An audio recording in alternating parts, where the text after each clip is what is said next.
What's up, YouTube? I'm Brett with my guest co-host, Jessica. Again, hello. As always, guys, if you enjoy our content, don't forget to like, subscribe, and leave a comment down below. Alright, so we haven't done a Shadow and Bone video in a while. Episode review. Been kind of busy of late. But this is our episode 6 review of Shadow and Bone. Overall, Jessica, what did you think? It was an iffy. At first, I did like it, but You thought about it?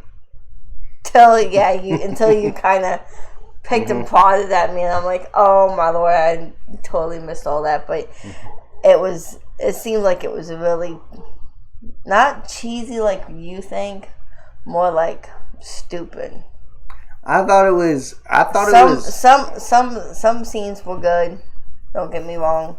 But some scenes were just absolutely ridiculous. I think a lot of it was ridiculous. I'm not saying it was a bad episode. I'm not saying that at all. I was entertained truly from beginning to end. Yes. I just felt like there was just so many things that were really unexplained. I didn't understand how Mal found Alina in the woods. I didn't understand that either. And if he was following them, then why didn't he save her?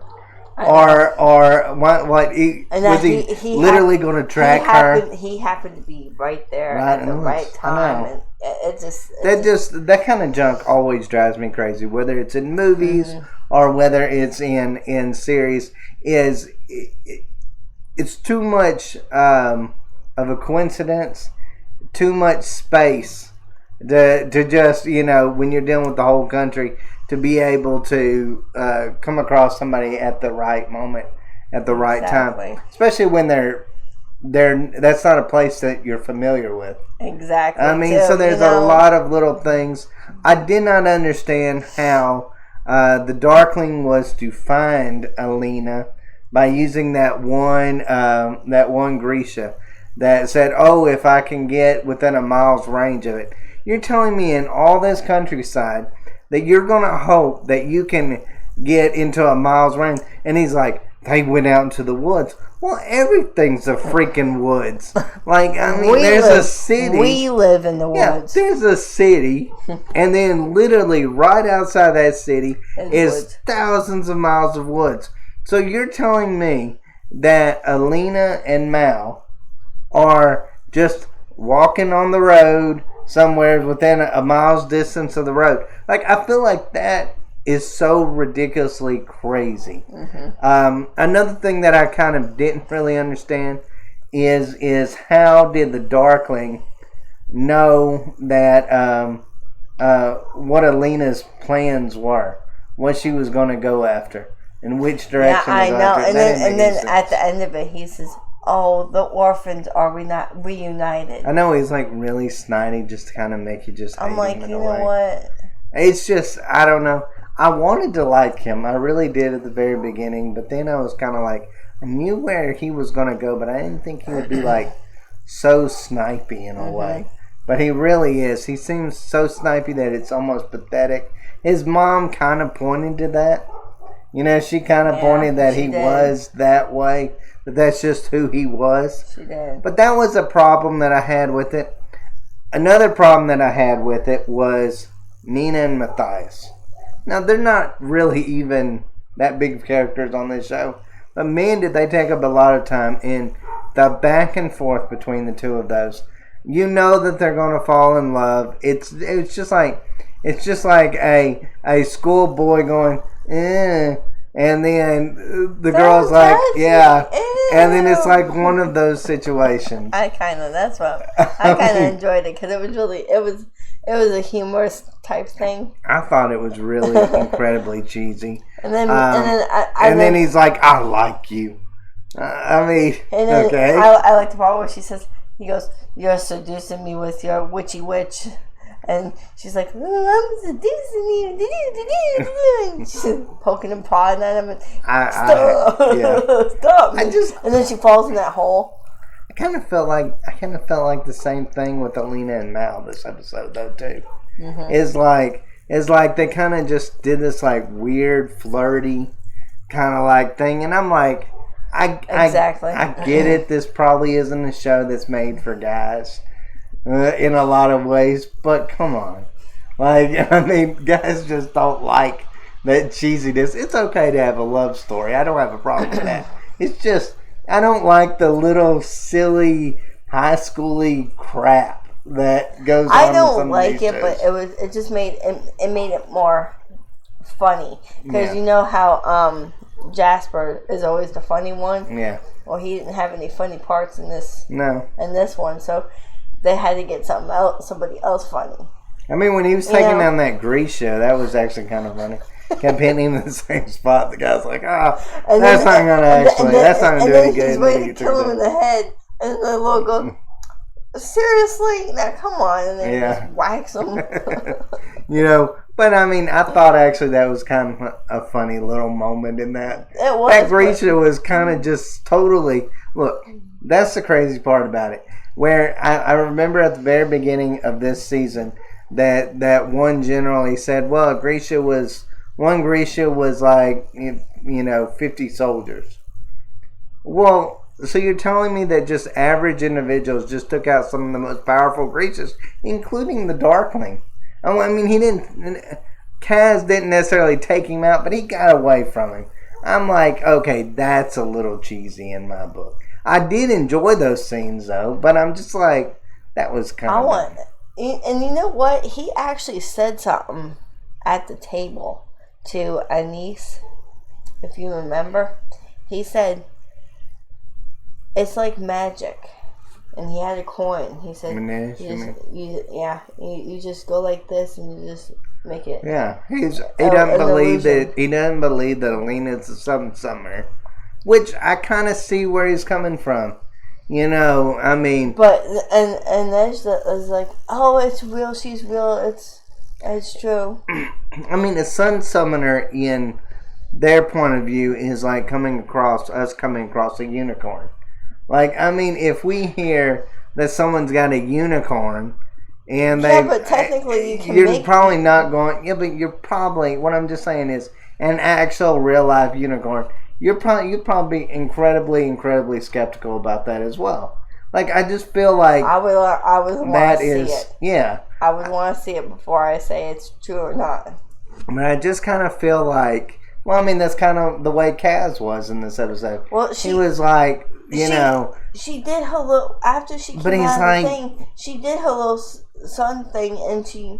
Yeah, but it's, he didn't necessarily, well, he saw that she blinded him, but he didn't see what she blinded him with. Mm. And I will say this, one part I did kind of enjoy was the whole Kaz and Neж situation. It wasn't a whole lot in this episode, but I did really enjoy it. Mm. And Neж, when she finds out that Kaz is willing to give up basically everything that he's got, and another part for her, that was something. Another part that I also did enjoy, that Mal and Alina, she is gonna take him north to go find the buck, because she said he's going after that.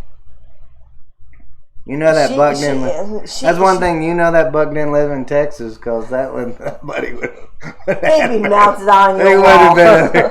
Every time I see that buck, I'm like, ooh. I know, me too. And every other hunter in Texas.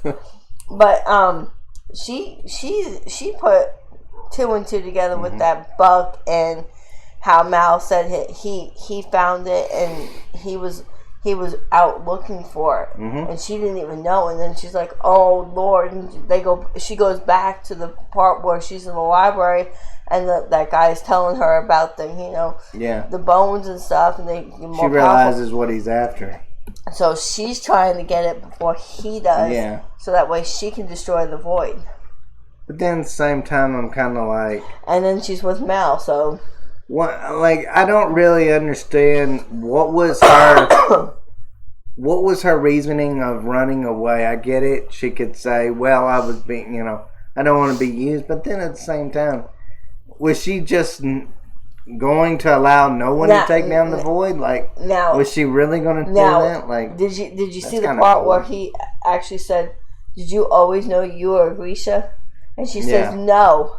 He says, "Well, why did you cut your hand? I saw you cut your hand." She's like, "I did it because and then she explained that. I didn't want to be taken away from you. I know. All that bull crap. But see, I see where she's coming from, because it's just like me and you. Would you want to be taken away from me? No, but at the same time, I'm not going to be so dang cheesy about it. I'm not gonna be you will when I'm not there. Say what you want. Just remember that. Remember that, because you have an appointment, and I'm not going to be with you. But I mean, I will say that. Look, I get it. People love each other. They want to be there for each other. They don't want to be separated. I do get that part. But I'm just like, I wish that they just wouldn't just make it so cheesy. So, like, 90s teen drama movie. Like, I mean, that's kind of the way it feels towards it sometimes. I did not get to know.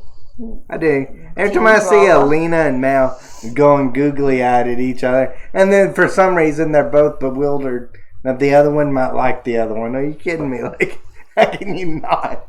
Like, I mean, it's just, I don't know. I just didn't like that aspect. And also, I didn't even know the conductor was going to die. Yeah, the conductor's death was actually a pretty big thing.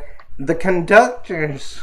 He was trying to make a deal with the Darkling. Yeah, but the conductor's real personality actually kind of shocked me. Like, really cold-blooded in a lot of ways. And how did the Darkling know that he went behind everybody else's back? He goes, "I saw you walk into that tent with that other guy that, No, he didn't say he saw him. He said what he was talking about was, they had that Grisha that was behind him that was, feeling his heartbeat. And tell if he could tell a lie. And so he knew everything that guy said was a lie. So while the conductor kept lying at that point, was actually kind of stupid.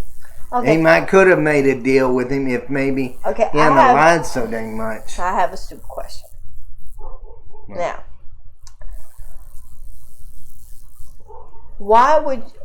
how could you... I don't know how to word this. It's like, it's in my head, but I can't. Okay.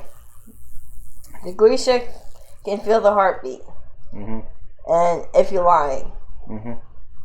But how does he know that he's not... I think that's what they call it. How does he know that he's lying or nervous or scared? Because your heart, when you lie, does it like a special kind of thing, because your mind's trying to understand what your actions are. It's like, wait a second, I don't remember that.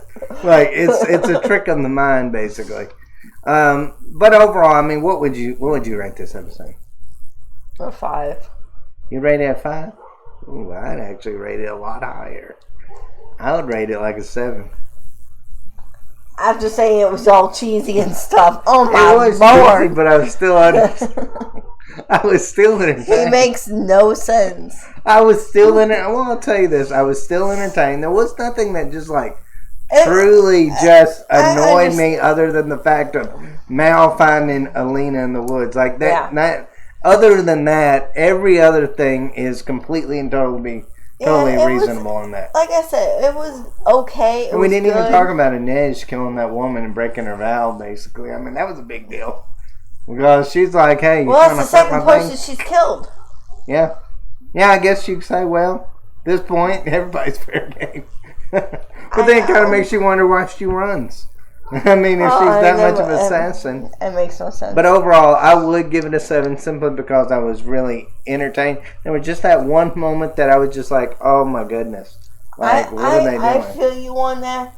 It was good, but it wasn't like the best. And as far as like the Nina Matthias thing, I'm like, that was really non-factor. To me, it didn't balance out equally. Yeah, I It see just what you is mean. like more of one, and less than another, and I felt it was just weird. Felt like the dialogue wasn't that good in this. I really do. I felt like the dialogue wasn't that good in this one. But overall, guys, let us know what y'all think. Did you love it? Did you hate it? Please. Leave a comment down below. And as always, guys, thanks for watching. Y'all take care. Bye.